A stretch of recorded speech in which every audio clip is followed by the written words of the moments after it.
Well, welcome back to another episode of Lessons into Blessings podcast. You guys are definitely in for a treat. We got with us Sandhya Seshadri. She is the founder of Engineered Capital. She's invested in educating people on how to invest passively and not be managing toilets and tenants. And we're going to get into that. She is the GP and LP. She's invested in over 3,000 doors. She's really no nonsense. When I first met Sandhya, it was refreshing to me just to hear some of the knowledge that she was pouring out. And so I really wanted to have her on my show. And so if you guys will welcome for me, Sandhya Seshadri. Thank you so much for having me. It's an honor to be on your podcast. I appreciate you. So I'll just kind of do an intro on. I met you at Dwayne Winkle's podcast, so shout out to Dwayne. He had you come and speak, and I think he was talking about just things that passive investors, how to vet a deal, essentially. And it was such good information. I think we share. I think you're an engineer by trade or engineering background, so we shared some of that in common, and it just. The way you kind of analyze stuff is kind of the same way I kind of break down information. And I remember speaking to you afterwards and I was like, hey, I was just jumping in. This was like mid last year. And you just gave it to me real straight. And one of those things was, hey, you got to either have the deal or you got to have capital and make yourself indispensable to your partners, right? In order how to get into the game. So I kind of wanted to jump into just like, how you went from W-2 to passively investing and kind of doing what you do full time. And you can kind of give a little bit of background for our audience too. So like a lot of Asian geeks, math was my favorite subject. And I'm not saying others aren't, but it's like something we tend towards focusing on. So I went to the typical, get good grades in high school, get into engineering college, and then get a job. This is the only path that we're all taught. And that's what I did. But very soon in my engineering career, I realized that all the business and sales types of people are making all the decisions. And so I wanted to understand how they make those business decisions and tell us, the technical folks, what to do. So I got myself a part-time MBA thanks to my company who paid for it. And that gave me all the knowledge to go more into investing. So I joined investor clubs. We invested a lot in the stock market. So time goes by and I have children and I realize that the corporate rat race isn't where I want to be all day. And I go full time into investing actually in the stock market, just a couple of hours a day of trading. And then once the kids are up and stuff, I spend my time with them. But very soon I actually got to be good at it. My husband had a steady W-2 job. So we were paying a lot in taxes. So I wanted to find a way to take advantage of some tax incentives through either running a small business, but I didn't have a cool business idea at that time or a product. I couldn't just imagine, hey, 1,000 songs in a pocket, didn't have a dream like that. So the other thing was real estate and rental income. A lot of my friends were doing single family rentals, but when I analyzed it, the margins just weren't enough. It seemed like you might come ahead with $200 to $300 a month, et cetera, but you got to sign a loan and the 4 T's, the tenants, toilets, trash, and termites. You'll have to deal with screening. And if you ended up paying a company to do that just on a single family rental, there's hardly any margins at all. So when I heard from a friend about doing multifamily for large syndications where ordinary people like you and me can go and buy a large apartment down the street by pooling all our money together, that's when it made sense, because then you can afford to pay a third-party property management company to run all of that day-to-day business for you, such as leasing, maintenance, etc. And you're more of a high-level asset manager looking at it as a business. Each apartment you buy is like a business. You look at its profit and loss statement, etc. And you come up with a business plan on how you'll add value to it. That made a lot of sense. So I joined the program. I learned all the tricks of underwriting. I made myself useful to general partners. I started out by first investing passively, which I use the analogy of you're first a passenger in a plane. You want to buy a ticket and you want to head somewhere, but you're not ready to go fly the plane yourself. So you sit back as a passenger, enjoy the ride, and keep listening and learning as you go. And then you're ready to be like a co-pilot to an experienced pilot. Because again, just like in a plane, there's other passengers sitting in the back. You're responsible for their lives. Here, you're responsible for other people's money. So you don't want to be making a lot of mistakes. And that's why I say, go with somebody with experience in that local market first. learn the tricks, and learn to avoid the big pitfalls and mistakes. And then you might be ready after that to pilot on your own, right? And then you'll be the lead, you'll take on other people. And that's where I'm at right now after 4 years in this business. Wow, which is amazing, right? So 4 years kind of transitioning from W-2 to doing this full time. So you talked a little bit about, I'm going to chop up back up a little bit. You talked a little bit at some of the tricks of underwriting. So did you kind of hone in on, okay, where in this team can I add value, right? So once you found out about, hey, there's this thing called syndication, we can get a group of normal investors and pull together and take down these large apartment buildings. How did you kind of jump in the game and say, okay, kind of where did you decide to focus on? Because a lot of people don't know where to focus, right? I would say that for anyone in general to focus on, you can never go wrong with money. So if all you want to focus your efforts on is raising more capital, then you have the pick of the litter, so to speak, right? You could pick, I want to do this deal in Phoenix or Atlanta or Dallas. You get to pick. You could say, oh, today I want to do multifamily. Maybe tomorrow I want to do self-storage or RV parks or something else. So you can never go wrong with focusing exclusively on raising capital. That will never go out of style. Yeah. But beyond that, I had lived in the Dallas area now for 32 years. So for a very long time, I knew my local market. I knew how the good neighborhoods are, where to live, and where is like not so great areas.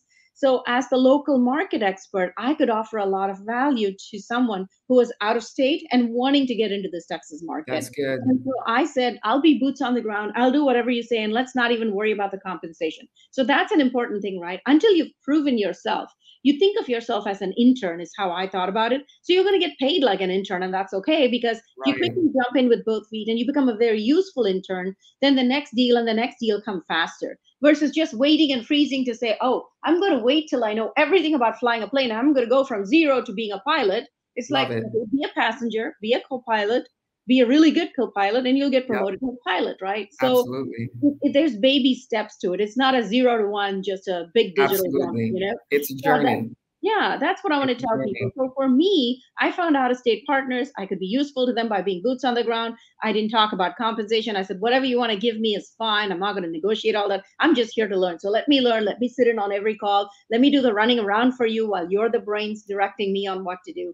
And that's how my first deal came about. And once you're there, I learned a lot in asset management because COVID struck. My partners couldn't travel as often over here. And so I learned asset management. So definitely asset management is a favorite thing for me because I used to run large programs for my Fortune 500 company. So project management being detail oriented, but also being able to have a high level overview of what's the most important, what we call critical path as a project manager, that's important. Absolutely.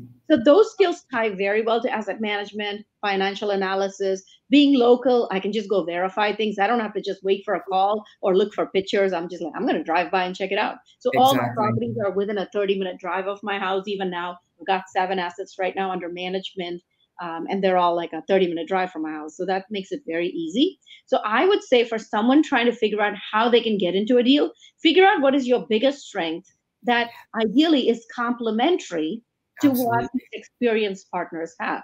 And then identify 2 or 3 people who you think are people you can relate to well, but also offer complementary strengths. Because if you think the same way and have the same skill set, you might have some missing. That's so critical. I think as a project manager, just a former project manager, because I am too, I kind of automatically think that way. Like we know what makes a great team. And that complementary team, when everybody's firing and they're all in their right spaces, I mean, it's such a beautiful synergy. So I love the fact that you're explaining to people just how to use those transferable skills. Like, okay, what to do? Be an intern if you need to. Just show yourself valuable. I think that's kind of similar to the advice you gave me. Make yourself indispensable, right? You found the strength you had and was able to kind of carry that out. I love that. Yep. And I love math, so do you. We're both engineers, so underwriting came pretty naturally. So you just have to make sure that when you underwrite a deal, the most important things to remember are that every entry you make into a spreadsheet, an analyzer spreadsheet, has to be a number that is verified by a neutral third party. Why do I say that? Because you might feel speculative. You might just say, oh, I think I can get $100 more for this. I think I can get 200 more for this. And they're like, who said they could do that? So you need to talk to your local property management company who says, yeah, if you did this, you will get a $50 rent bump, or nobody's going to pay for that reserved parking and covered parking. There's ample parking in this place. And when money is tight, people are not just going to throw $50 or $100 just to park a little bit closer.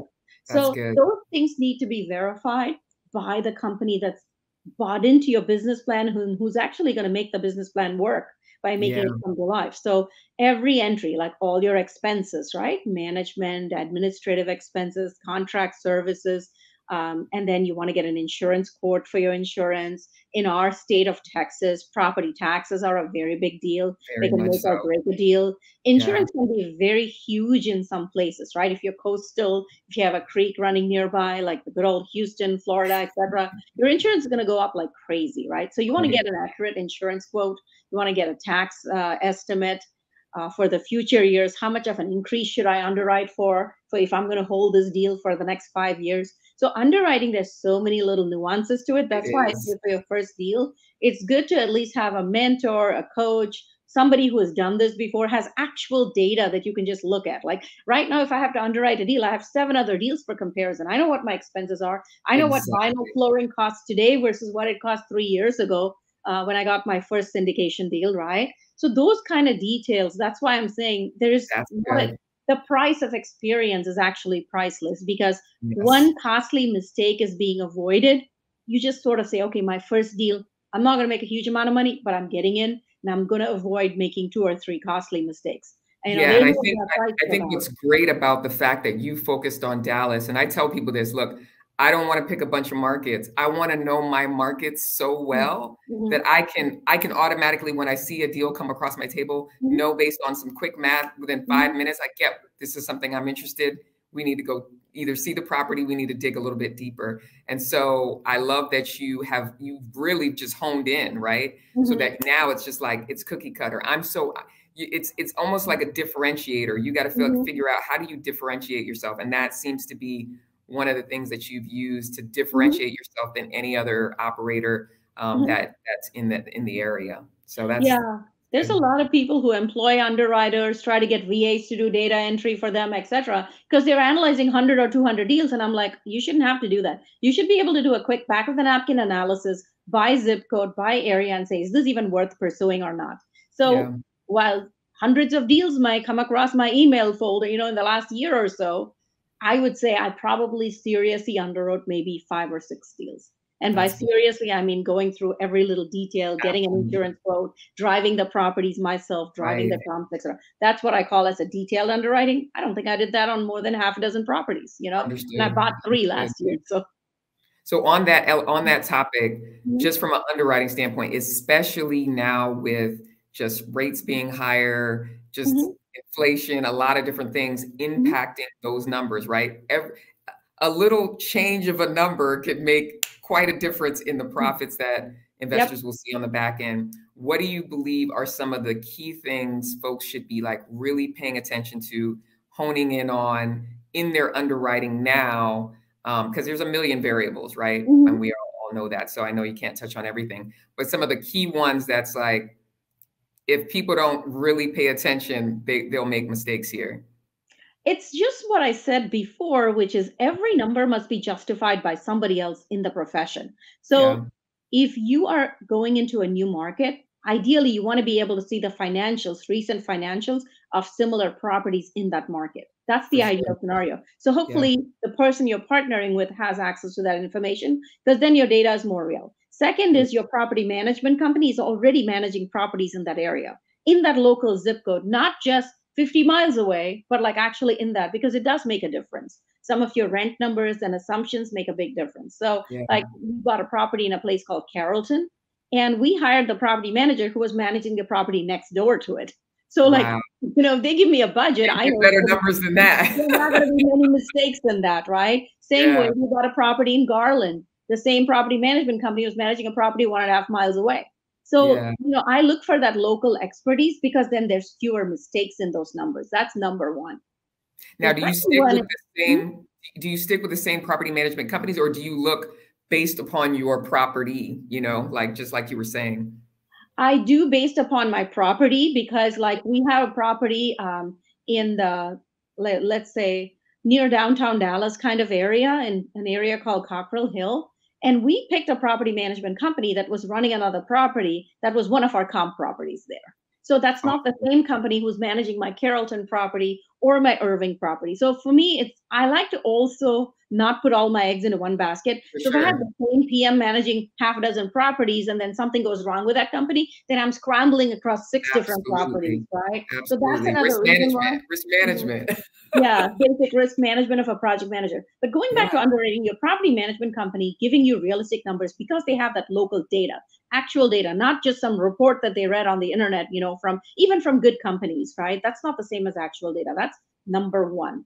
Number two in underwriting is if you have local boots on the ground who can visit not just your subject property, but see how it differentiates in a better way or it's actually worse, and therefore there's a value add opportunity compared to the comps, which means similar comparable properties within a 1 mile radius of your subject property. That's Yeah. very important because that's going to tell you how high is the vacancy, what's their availability. Even if you look at apartments.com kind of online source at the beginning, and then you Yeah. can call up those apartments and see what they're charging for rents across your ones, twos, etc. Maybe there's a higher vacancy of one bedrooms because people are moving in together. That's a Yeah. trend to watch for. If Absolutely. you're mostly targeting families, you're near schools, etc., right? So people are moving back with their parents to, minimize expenses. So you might have a larger vacancy in studios and one bedrooms compared to twos and threes. So look for Right. that as a high percentage of units, the smaller unit size. That's an Right. example of something to watch for. Be sure to get insurance and tax quotes, like I said before, from Yeah. professionals who are already insuring properties in that local area. If they've never insured a property in Texas, then I would rather go the insurance broker, right? I want to make Yeah. sure you pick a company who knows what coverage you need and Exactly. drive by the property. Don't miss not driving by the property because you might have 20 buildings in this property and you might think, oh, there's a creek running nearby, but it's not super close to my property.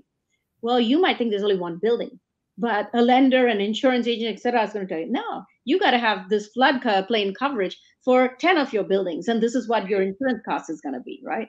So Yeah. those kind of things, when you do a due diligence just from driving by before making offers, that's very important. So don't make an offer sight unseen. And then for your lending side, which is what we've seen in the past year, right? Interest rates have gone up like crazy. For So sure. since last May, I only got one deal last year that was on a floating rate. After that, when we realized interest rates were going up, we went with the Freddie Mac fixed rate loan on two of my deals. And the Absolutely. advantage of Freddie Mac is that you can lock in your rate weeks ahead of closing if you're pretty certain this is the deal you're going to go after. Now, the Yeah. downside is if you don't close, you're losing that money. In addition to your earnest money, you're also going to lose your good faith deposit if you don't close. But it Got allows you. you to lock in the rate very early. So we got like 4.5% interest rate last year that we locked in May for a deal that we only closed in July. And same Wow. way, the next deal, we locked in the rate in August for a deal that we only closed in October, and that was 4.8%. That's And we got good. like 72% leverage. So it's kind of Yeah. crazy how well you could do that. So have a trusted lender or lender broker on your side who truly understands your business plan and who'll advocate for you and who knows the nuances between different lenders. So you position your business plan in the best light. And Yes. there's so many tricks and trades to it. I would say if you're going to get into this business, have lunch with your lender, pick their brain, tell them whenever you're free, you're driving by, call me. I try to have lunch at least once a month with my lender broker, and That's I get great. so many golden nuggets from them. Yeah. That's But great. See, secondly, this is the financing is project huge. management mind, which is what I love. Mhm, And I love the fact that you are using the word business plan because mhm, if you really think about taking down an apartment, managing it over a term, it's a project, right? Like if mhm, you think about managing it over this lifespan. And so you're talking about all the elements that go into this. This is a part of the team. There's so many pieces that have to be managed. And so many people talk about raising the deal, but asset management and the strategy you set up for your business plan, right? There's a strategy beforehand. You're talking with your property manager and you're figuring out, okay, how does this need to be structured? What type of rate do we need to have? What type, you're doing the risk management. You're putting all of those pieces in place. Now the deal is closed and you've got to run the deal, right? And you've got to manage this deal. You've got to make sure that what we promise to our investors happens. And that part is so key. So I wanted to talk a little bit about asset management. You've kind of already been hitting on it a great deal. What is key to make sure that, look, I'm invested in ensuring that my investors, because my name's on it, right? So I'm invested in making sure that my investors get the returns that we promise. What do you think are some of the key elements of asset management and making sure that you can do that? Now, there's things that always happen. We talk about when we talk about the property, the project management space. We always say you're going to make the plan, but there's always going to be something that happens. What are those key things that help you just manage through and manage the plan as best as you can? I want to go back to something you said twice, which is the returns you promised investors. We don't promise anything to investors. Every investment is a risk. You could lose all of your money in any investment. Correct. Absolutely. So evaluate it carefully. So these are all projections that we make with the best of our knowledge and with the best intentions at the time that you evaluate a deal. A lot of things change over time. 6 months, a year, 2 years go by, a bunch of things change. No one, even the brightest and best and the biggest apartment owners in the US, the best economists, no one predicted this steep rise in interest rates. Absolutely. So you got to pivot and adjust accordingly. So if you underwrote a deal back in 2021 with certain assumptions, all of those assumptions are not valid anymore. So keep in mind, these are projections. But from an asset management standpoint, it's sort of like, what metrics do you use to evaluate your performance and adjust accordingly and make the tweaks as necessary? So you might have a business plan at the beginning that your property management company agreed to. Y'all are agreed to, and that's the budget. That's how you underwrote it. Once you take over, how are you going to track that? So some of the main key metrics are always collections. What is my top line revenue collections that this property is getting by the month? That's a number that nobody can change or tweak or etc. It's just what you collected. Then there is, the operating expenses. So this is the budget your company gave you, PM. Are they sticking to that? Where are they off from the budget? So you want to look at what's called a variance report so that you can look at the budget versus actual and see where the variance is. So you just hone in on those red line items and you try to understand why. Oh, why is my water bill so high? Well, we had a leak, or, what else happened? So you want to look at your revenue, your operating expenses, some of which is still not controllable, like your taxes and insurance are still a little bit outside of your control. So you want to work hard on the things that you can control. And when you subtract the difference between those revenue or collections minus operating expenses, you get what's called the NOI, the net operating income. That's one of the most important metrics we look at. That's the metric by which you determine the value of a property. So NOI divided by the going cap rate equals the value or price of the property. So your brokers are always going to be interested in your NOI and the NOI trend. Are you trending where you need to be to get this kind of a value for your property? That's a very important metric. Beyond that, you still want to look at what we call the below the line expenses. Sometimes you might have a capital expense. I'm going to go do exterior paint. I'm going to update the interiors. I'm going to go repair the parking lot. I'm going to do some deferred maintenance on these stairs and rails that the lender wanted me to do. I'm going to replace the roof. I'm going to add air conditioners. All of those are capital expenses. You want to have a budget for that. And those are what we call below the line expenses, so that what's left over is your net cash. That net cash is what you hopefully is a profit. So you can take that and distribute it back to your investors. Absolutely. So you want to make sure revenue, operating expenses, NOI, below the line or capital expenses, net cash. These are your $5 amounts you kind of want to watch. The other metrics are occupancy, right? And what is your physical occupancy, which is I have 100 doors, 90 units are occupied. That's 90% physical occupancy. Then we have economic occupancy. If 5 of those tenants don't pay, then you're only collecting for 85 tenants out of those 90. So then it's 85% of economic occupancy. So that difference, that 5% that you didn't collect, is your delinquency. So you want to have a delinquency report sent to you on a weekly basis. So you can look at anybody who owes more than a month's rent. You're going to figure out, can they really catch up? What do you do about it? Do they have a payment plan set up? Are there assistance programs to help them? Did they just lose a job? Have they been good paying tenants in the past? Those are all the things you want your property manager to dig into and give you a delinquency report when you have those weekly asset management calls, especially at the beginning. So we said occupancy, physical and economic occupancy, which leads you to a delinquency. Then you want to say, what is the biggest problem or challenge in this property? Is it a matter of work orders and customer service? Do we just need to do a better job of that? You want to review the work orders in terms of cycle time it takes to resolve them. What Yeah. trends are you seeing? Am I always having that leak or that foundation kind of problem? Or there's always a problem with one building. You want to watch for trends. Am I always having AC issues here? Do I just go and replace them instead of trying to repair them each time, right? So you want to have a trend analysis on that. That's The good. other one is if you have an occupancy issue, look at your marketing efforts. Where did my last few leases come from? Am I spending money on the right marketing efforts and leads to get me these? Or am I just better off maybe giving a referral bonus to my residents? Bring, your aunt, your cousin to move into this property, I'll give you $100, right? Or the same thing with your leasing staff. If you can lease new units at this market rent, I'll give you an incentive. But one thing we're focusing on in 2023 in particular across all our properties is we want to hit 60% at a minimum for renewals, moving on to closer to 80% as a That's goal. good. Just because the more you have renewals, the less you have in move out expenses, make Yeah, ready, those days that the unit is not collecting any rent, the that's good. effort of leasing someone, etc. So you want to think about, okay, if this tenant moves out, how much do I have to spend to upgrade this unit, make it ready, and lease it? Yeah, Versus, are we just quibbling over $50? Maybe I make it worth their while and I say, okay, $50 a month times 12 is $600. My expense to do the move out, clean out, and move in a new good. tenant is That's good. $5,000. Let me just tell them, okay, at $50, let's not quibble, you just stay here, right?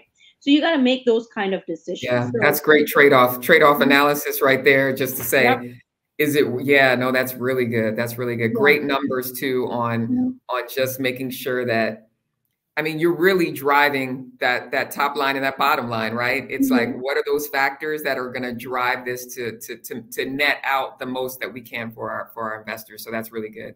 Right. And you might have come up with a great business plan at the beginning when you thought of buying this property, but then the climate changed and now your delinquency is going up, or you have other challenges, or some new expense came up.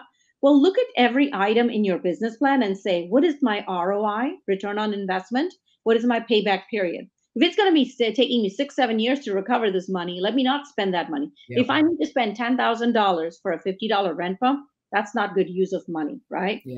Yeah. So do that analysis on everything and be cash rich in the beginning as you stabilize a property at takeover, especially the value add kind of deals that I do.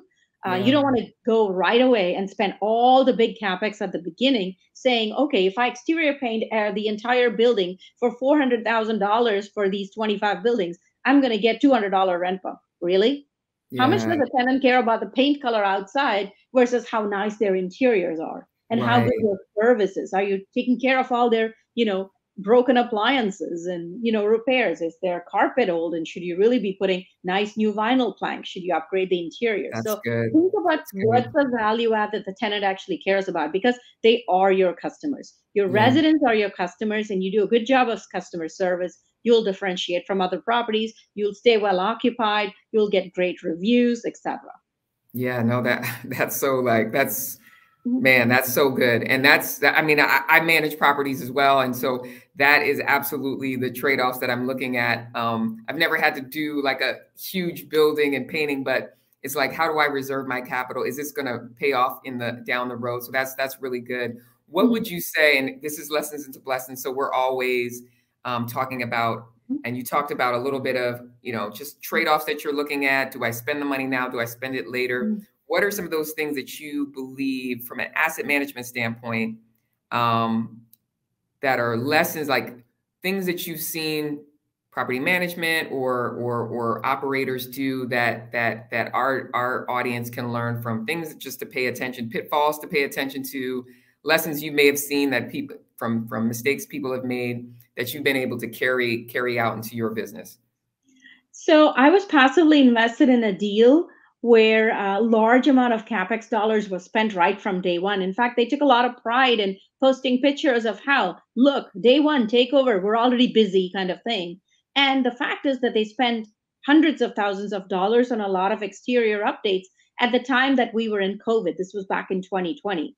So the Got you. problem with that kind of a business plan is that suddenly you have no money left when tenants are not able to pay their rent. and you've spent all this capex, are you really going to get a payback from that? That's why I say pay attention to your payback period and the return on investment, and truly see if that value add is something tenants really care about and are willing to pay extra $100 just because you put nicer pool furniture, you know? Okay, that's nice to see, nice to have, but I really care about the interior of my apartment, and I really want to, you know, those kind of things, you know, just don't lose sight of what your customer really wants. Don't lose sight of the big picture. Absolutely. Man, this has been so good. I appreciate you just having you on, man. I probably could go on with you personally for like another hour, but I know we usually try to keep it to 30 minutes. Thank you for joining us today. I might have to have you back on just to drop some more nuggets, but I think our audience definitely walked away with a lot. Yeah, no, so I definitely appreciate it. To our audience, thanks for joining us today. Until next time, stay blessed.